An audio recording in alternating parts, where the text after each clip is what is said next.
And it's lights out. Welcome to the Pitwall, your stop for fantasy Formula One content. This is our U.S. Grand Prix race reaction podcast. Joining me this evening is my bro Dominick, my father Dr. David Kessler, his cat Itsy Bitsy, and our great friend Paola.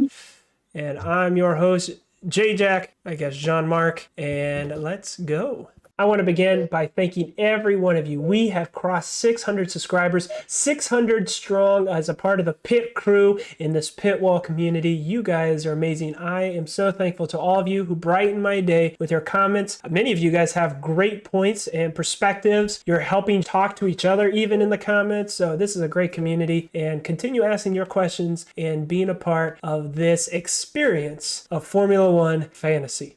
Bro just busted out his limited edition 100 wins by Hamilton shirt. Look at that glorious.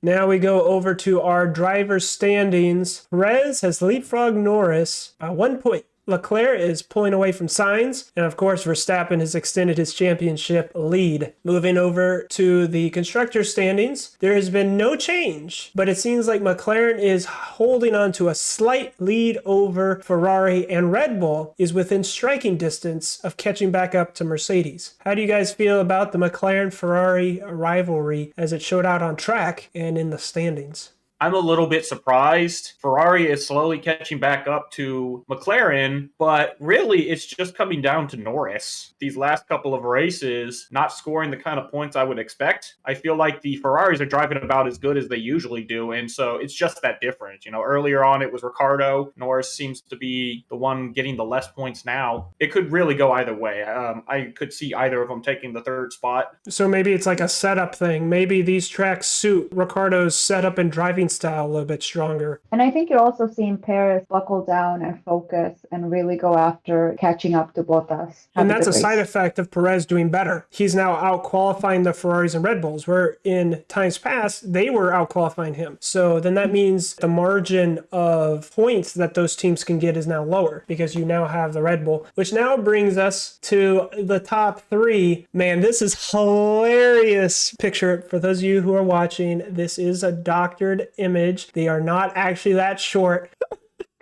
Paola, you said it in the group text when we were reacting to the race. It's like, how big is SHAQ? Tell me about your thoughts. We were all thinking the same thing. The second I saw him up there, I was so intensely staring at the TV. I'm like, is it the angle? Like, could it possibly be that Lewis standing on a podium is shorter than SHAQ? I'm like, there's no way. But the second that I realized that it was at least pretty close, I couldn't stop laughing for 2 minutes straight. Could you imagine SHAQ getting into a Formula One car? No lie. There's a video, and I don't know where it is. There's this old video of SHAQ trying to get into a Mazda Miata, which is a really small car that's like he probably, weight-wise, he would be slowing down a car. He's a husky dude. He'd probably pick up the back of the car and run it around the track. With all due respect to you, SHAQ, I really appreciate you. I love your Superman Escalade. That vehicle you rode to the podium with the huge horns, it was crazy. You've got really good style. And thanks for being a part of the 400,000 people who attended the U.S. Grand Prix. How do you guys feel? Do you feel like Formula One has cracked into the U.S.? Oh, yeah. I was in an airplane a couple of weeks ago. The guy sitting across from me saw that I was looking at the race right before the plane was taking off, and he was like, "What are you going for, Lewis or Verstappen?" That never had happened before. And I also had recently got a new job, and there's a couple of coworkers who are very much into it. This is completely anecdotal, but I seem to be coming across more and more people these days who are at least familiar with the sport. True. I think one of the things that is special about Formula One is because of the Netflix series.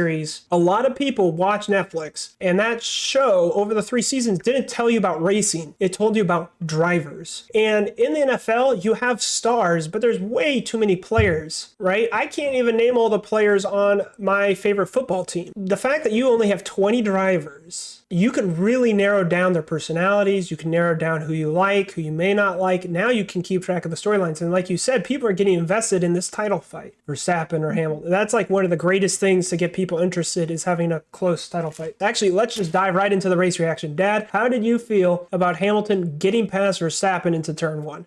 I said, oh boy, what are we in for now? But I had hope because the Red Bull seems to have this strategy with tires and undercutting. So I had hope that they'd be able to undercut, and they were able to do it. And so I was happy about that. According to the announcers, though, it's actually quite common for second place to overtake on the first corner. Nico Rosberg, he was the champion 2016. He has a really good YouTube channel, and he goes and breaks down the racetrack. It's really cool. So in Simulator, he showed you that turn 1, where the inner corner is, where you think the apex is, isn't actually there. Because the track is wider and then goes narrow, the apex is actually off to the right a little bit. Verstappen didn't line up his car to try to chop off Hamilton. He probably should have, because once he saw Hamilton got off quicker, then he tried to close the door, but Hamilton was already alongside. And then once Hamilton got to the apex, he was able to own the corner. Verstappen went wide. And because they got rid of the sausage curbs, Verstappen didn't get damaged. Imagine he had bumped over sausage curbs. I don't think we would have had that race, because Verstappen would have damaged his aero setup a little bit. He would have had to back off, and then they wouldn't have had that neck and neck fight. So I'm glad that they removed it and just were careful on track limits. Or what possibly could have happened is he wouldn't have been so aggressive on that turn. Oh, you think he would have backed out? Yeah, he's smarter than allowing his car to get damaged for a single turn. I think Verstappen is maturing as the races are going on. The chances that he took earlier, I think he's trusting his team a little more about the undercutting. True. He did say that at the end of the race on radio. He says, thanks for your aggressive calls. And like you were saying, he's trusting his team to make the calls. His pit stops were a little bit slower than Hamilton's, but he was able to make up the difference because of the undercut. I think what's happening too is that Red Bull saw Mercedes pull some pretty amazing strategies in previous races and really started doing their homework, thinking of different ways to be the first mover, which we hadn't seen a ton of from Red Bull this year as far as undercutting or overcutting. So great to see Red Bull also giving us, a master class.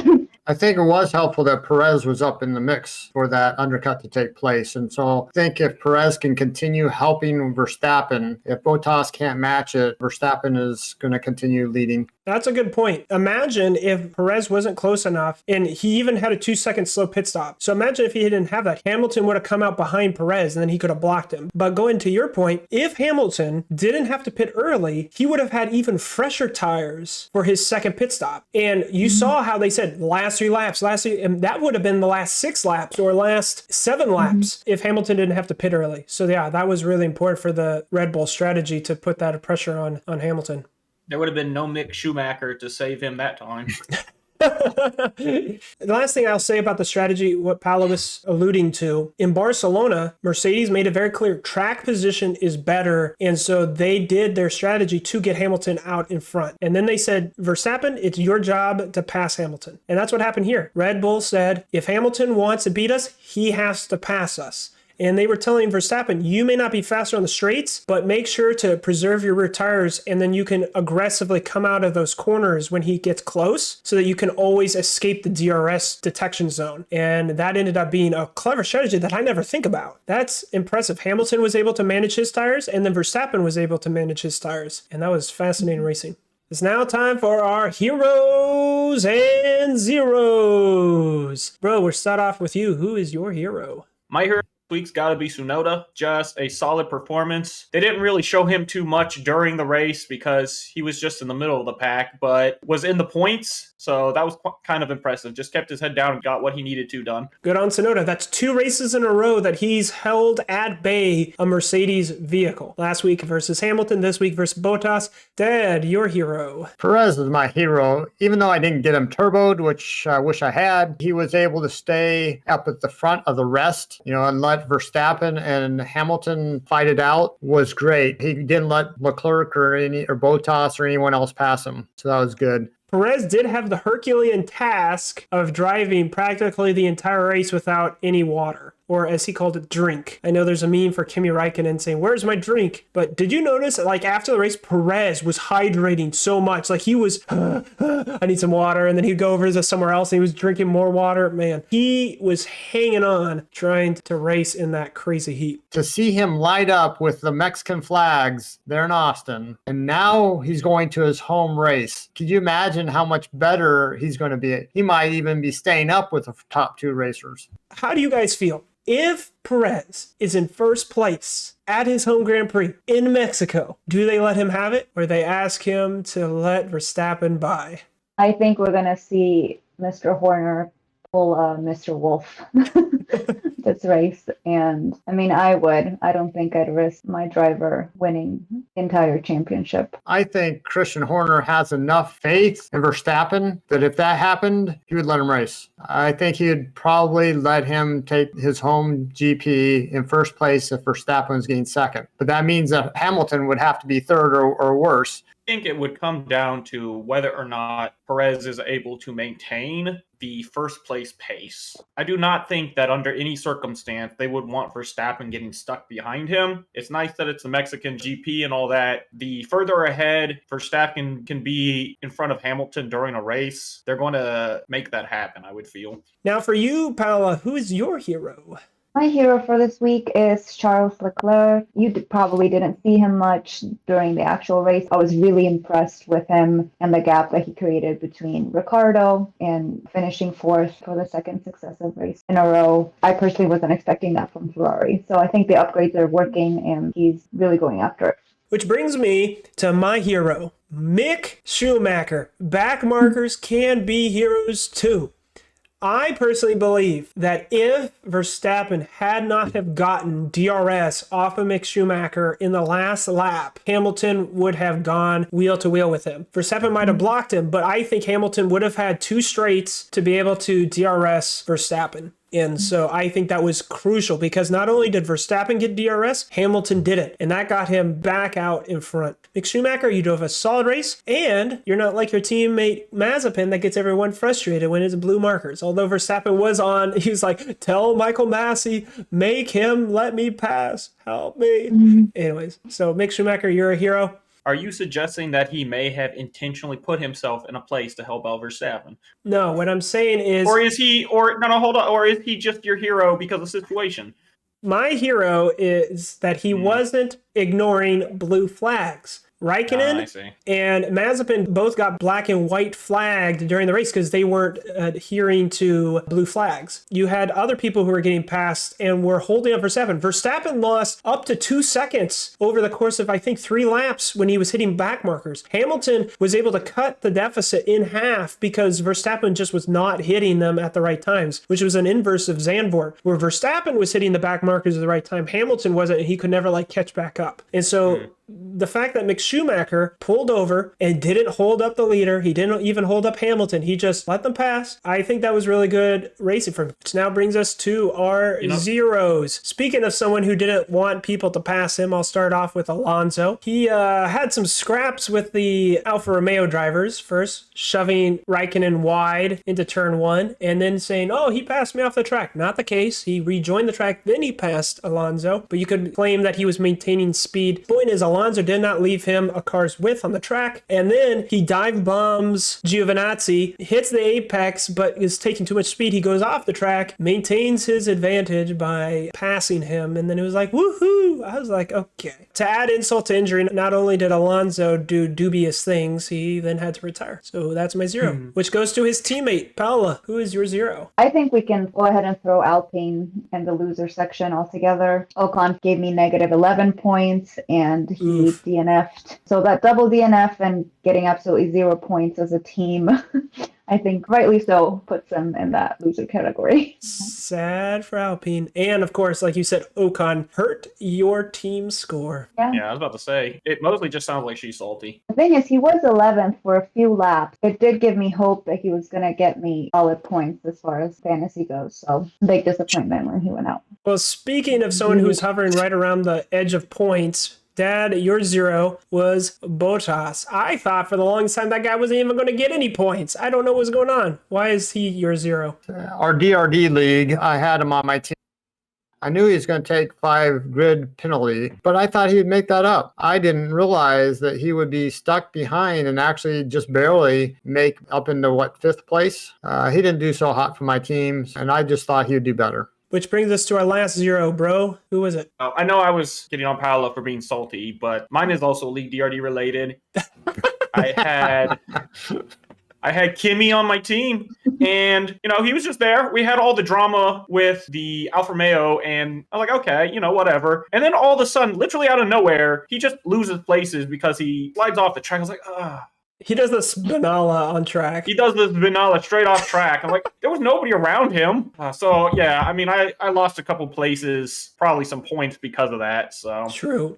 And it's now time for It's in the Numbers. Kesko, Ryan, once again, showing us big brain stuff over here. Seemed like that last one might have been a little too easy for you. We had 26, 30, 14, 19, 57. And that was the number of laps Vettel did in each of the sessions from practice 1 all the way to the race. Hopefully this week might be a little bit more interesting. So, Dad, go ahead and take it away. So this week's numbers are 504, 35, 486, and 21. Name the stat. It's about the U.S. Grand Prix weekend and context. If you have an answer and you're willing to submit it, then explain what's going on. That'd be great, and we can give you a shout out. It's now time for us to look ahead to the Mexico Grand Prix. This is where we're going to share with you our lineups. Recognize there are always 2 stages. And right after the race, you have the gut reaction that needs to focus on your day trading. And then in the second half, especially once free practice 1 and 2 happens, that's when you want to actually have your lineup solidified for the race weekend. I've seen some comments where people are wondering why we're making the decisions we are, and that's why we want to make that clear. That what we're talking about now may be more about value picks. When we get to my 3 statistical secrets on the Friday before the race, that's where you're seeing more of my points picks. But let's start off with you, bro. Share with us your lineup. What are your thoughts going into this race weekend? My lineup is looking pretty similar like it is every week. I've gotten into this kind of ditch area where I don't have enough money to get like a better lineup. So I'm kind of just rolling with what I have. Most people would have hit this rut earlier on the season, but since I didn't start really taking the day trading seriously until now, I'm finally getting there. I'm just going to continue day trading, and hopefully I might be able to get something better. I see, because Leclerc is more expensive than Ricciardo. Same with Perez. You want to keep Norris around. You have Russell already. And Gasly, he had the DNF this race, but usually anybody lower than him is not consistent enough. So you might as well keep him. And you're right. You kind of peaked out at your current lineup. Yeah. So next year, hopefully I'll be able to take the day trading more seriously. And then this issue I'm having right now will be resolved earlier on in the season. Good point. Dad, your lineup. Yeah, I like my lineup. Because I was at a corners convention, I wasn't able to change my turbo from Norris to Perez on this last race, which I had intended to do, but I wasn't able to. I think I'm going to pretty much stick with the same lineup, except depending on how the practice does, I'll probably turbo Perez. I think that Mexico's track will have similar results than America's. And using Perez as that potential option. But always, if he's not doing well, then you could always switch over to Sainz or Norris. Yeah, you mentioned that. I wish I had a little more leeway in my cost cap, because I would love to have Leclerc instead of Sainz. I think he's becoming more stable, and I think that he's going to pull it out from Sainz and just pull away from him. That's an interesting point, because a couple weeks ago, you were saying Sainz all the way because he was cheaper. He's getting the same amount of points as Leclerc, but it seems that if Leclerc can qualify high, he's not really giving up the position. So it's almost seeming like Leclerc is a stronger choice, as the new engine upgrade has enabled him to stay ahead of the pack. So I'll try to do what Jeanmark is going to do next year, and definitely have a team that I'm day trading with, even if I keep a steady team also, similar to what you're doing. Exactly. And Paola, what about your lineup? So right now I'm looking to keep Bottas, Norris, and Paris, Gasly, Tsunoda, and Red Bull. But what I'm hoping to do is to do some day trading in order to gain 0.2, so that I can end up switching out Tsunoda for Russell and then Gasly for Sainz. I don't know that I'll be able to do that, but that would kind of be the dream team. But if not, then I will keep this lineup. So you need 0.2 million. Now, for those of you listening, you don't want to get caught in this trap. So what she is describing is interesting because you can get in an infinite stairway and never get the 0.2 million that you need. So let me ask you a few questions. First, have you used your wildcard? Yes, I did. This is what I describe the cost cap gap. The cost cap gap is how much your team is valued and then what you have left over. So in this case, like you said, you need 0.2 million. Okay, so in price point, you said you've got Gasly and Sonoda, and you want to have Sainz and Russell. Interesting. So looking at price point, we're able to see the value of Gasly and Sonoda, which is 20.1 million. Sainz and Russell is 21 million. So there's a $0.9 million difference between the two. Because you can only have 3 substitutions, I don't recommend you with day trade taking negative points by oversubbing. And that means you've got a cost cap gap of 0.9 million. Most people would think that you could trade out other drivers' values going up to make up that 0.9 million difference. That is not the case. You have to get Gasly and Sonoda together to increase by value by 0.9 million in order to make a 1-for-1 trade. And that's where people get caught up is you're doing other trades. For example, let's say Perez goes up by 0.2 million this coming race. In order to get advantage of Perez's 0.2 million increase, you have to trade him out to get that cost cap gap. And so it sounds counterintuitive. So in your case, you definitely could probably drop Sonoda and pick up Russell, right? Yeah, so I'm actually thinking now,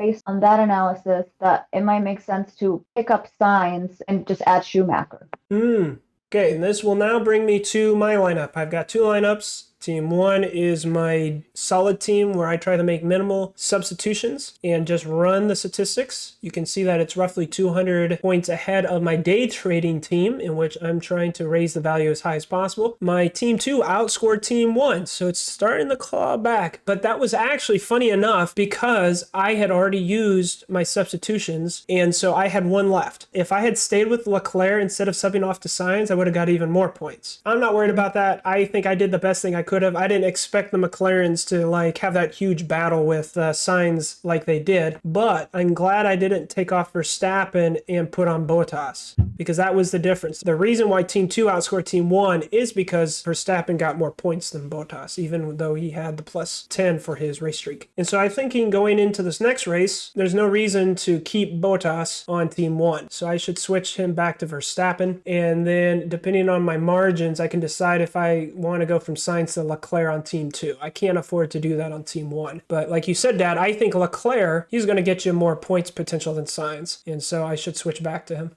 It's now time for the ORC Elite. The ORC Elite is designed to let you know how you could have performed with $100 million team value or less, and you could have got the maximum amount of points possible. This week, it would have had on your team Verstappen, Perez as your turbo driver, Sainz, Sonoda, Russell, and Red Bull with a total of 245 points. I already hinted at it earlier, but this goes to show that you got to notice the trends. And I was noticing Noda was having some upward of form, and if that was your potential driver option, then you were able to get the rewards from that. Russell ended up being a really solid option because having that engine penalty meant that he didn't lose any places, which is normally the risk you take with Russell qualifying high. Despite the ORC Elite being very hard to beat, there was a number of you who tied for first place on the ORC or One Race Challenge podium for the USGP and beat the ORC Elite. I want to kick it over to our One Race Leaderboard. This link in the description below under ORC for ORC. Round 17, the ORC Elite scored 245 points. 5 people besides myself were able to get 252 points. Congratulations to all of you. Something that you'll notice in the dark green, if you tie and you have the highest team value, we give you the Fat Stacks Award. So congrats to you, Selah C, for that Fat Stacks. 110.7 million team value. Dad, Dominic, how would you feel if you had a team worth that much? It'd be kind of nice at this point, but it did show that you could have gotten that with 106 million, which I had. I just didn't turbo the right person. Yes. Speaking of which, I know Dad definitely was raising a storm in our texts. He picked the wrong week to not change his turbo driver. How good would you have done if you had had that option? He would have got 252 points and tied for first.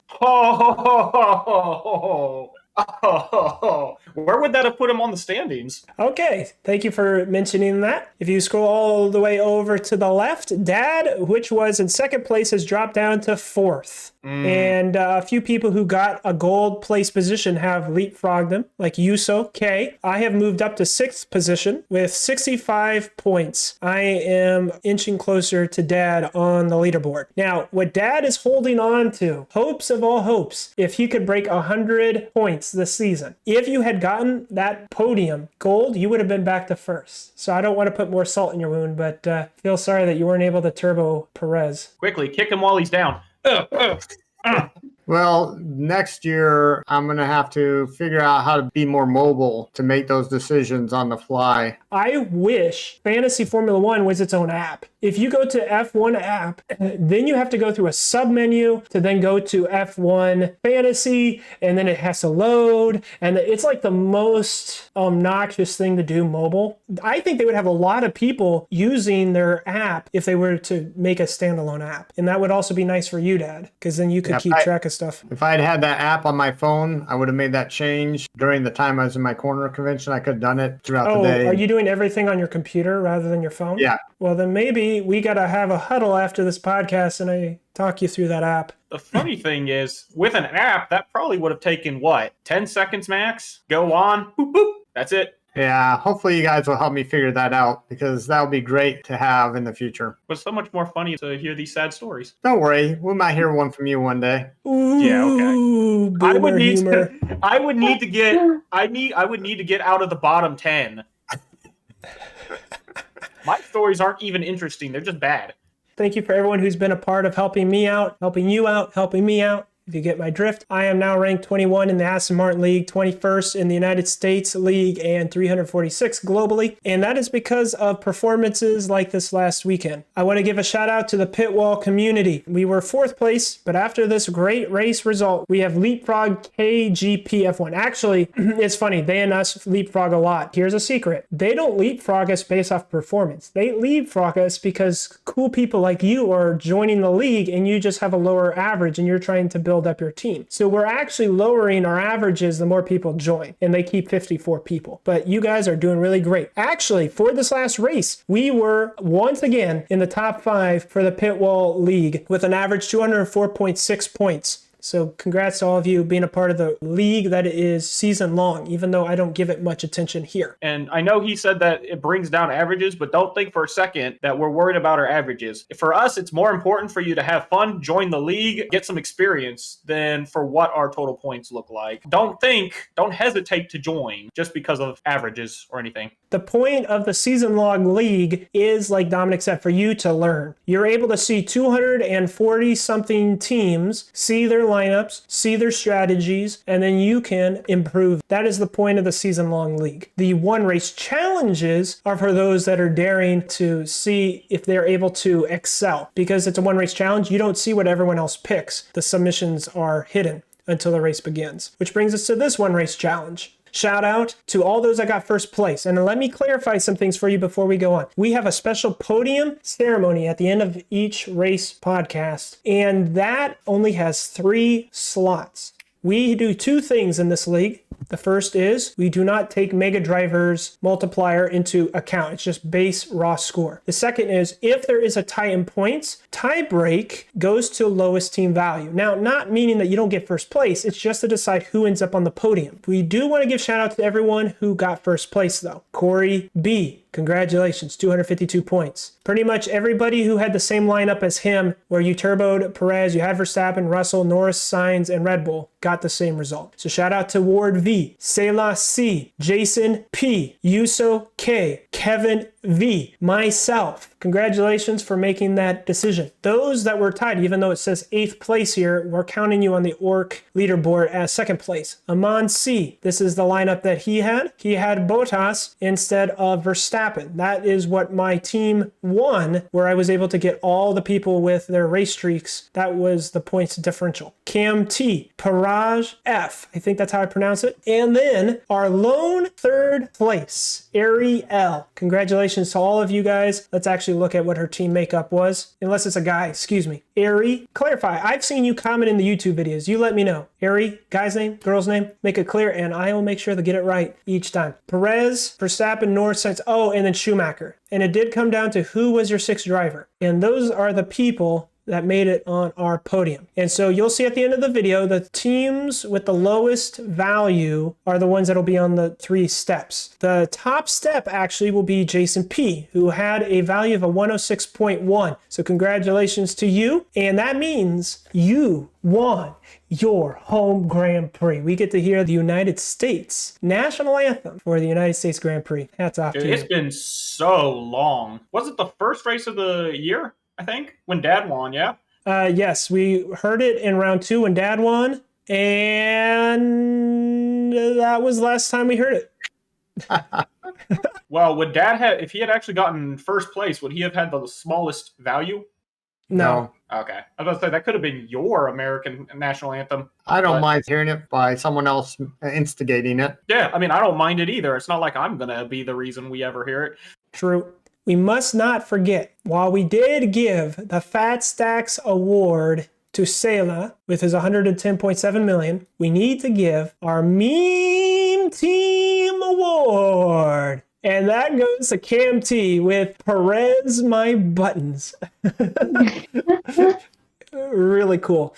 It's now time for League DRD. Okay, for those of you that are watching for the very first time, League DRD is a brainchild of mine in which you take the money out of the equation. You have a driver rotational draft, DRD. That means that when I draft a driver, my opponent cannot have the same driver. There's a lot of strategy involved. Catch it as we go. What we have here on the left is one race left for the regular season, and then we go into the playoffs. You'll see that the last 2 races of the season, Saudi Arabia and Abu Dhabi, are holders in the case that we had to miss a week. But going into the last race, Dad has 9 championship points. Paola has 8. I have 7. Dominick has 5. You'll notice next to those numbers are credits. If you can't win a championship point, you get a credit, and then you can use that to buy a turbo, a mega driver, or a wild card. A wild card in League DRD is actually hiring a third driver for your team. It's not the same as what you can traditionally think of as a wild card. To begin, let me show you the results of the last race. Dad and Paola were in the match of kings. And Paola was able to use her turbos to beat Dad. And then that means she gets 2 points for being the defending king. That means Dad will now be relegated back down to the match of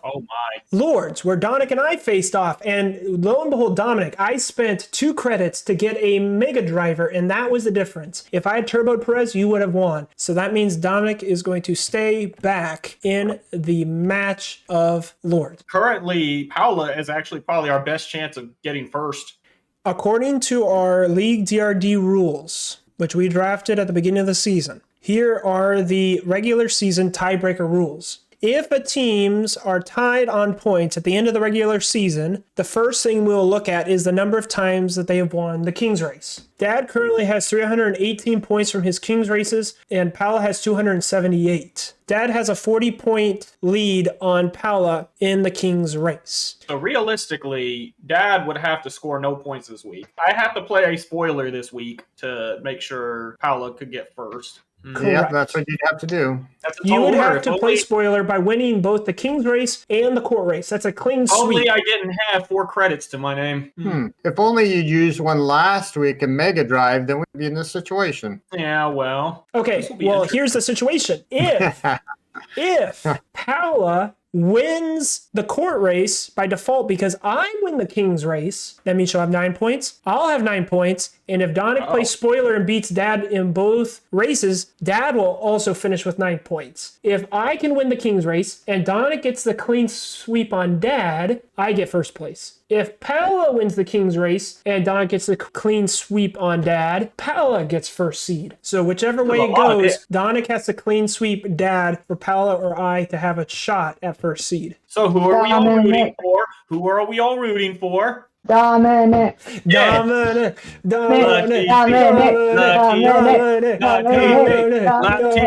Except for Dad. Dad, who are you rooting for?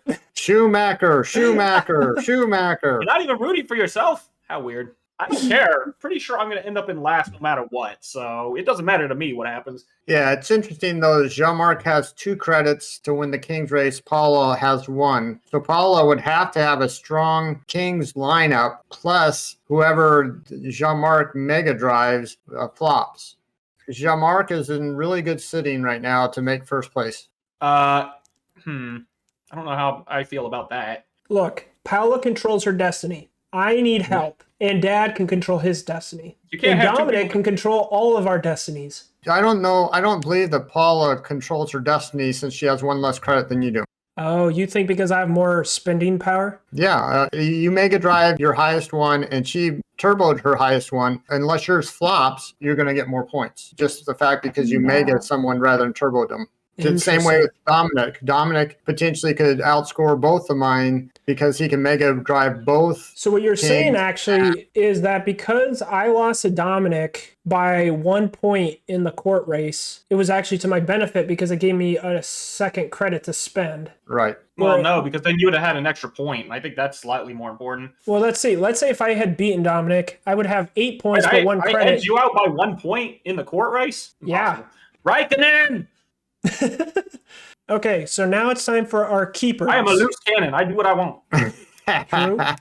Okay, bro, since you are going against Dad in the match of Lords, and you have the lower seed. Now remember, guys, once we get the playoffs, higher seed gets to draft first. But anyways, in this case, you got Bottas, Raikkonen, Leclerc, and Stroll. And funny enough, Bottas is still hovering at 21 points. So he is not a wild card.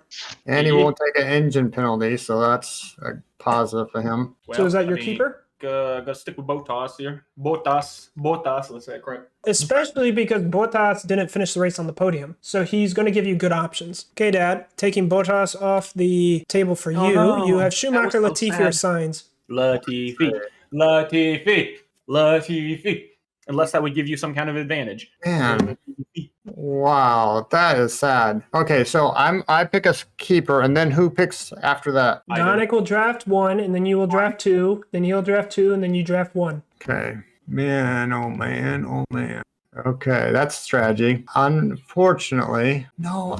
Latifi. Schumacher, Latifi, or Sainz. Latifi.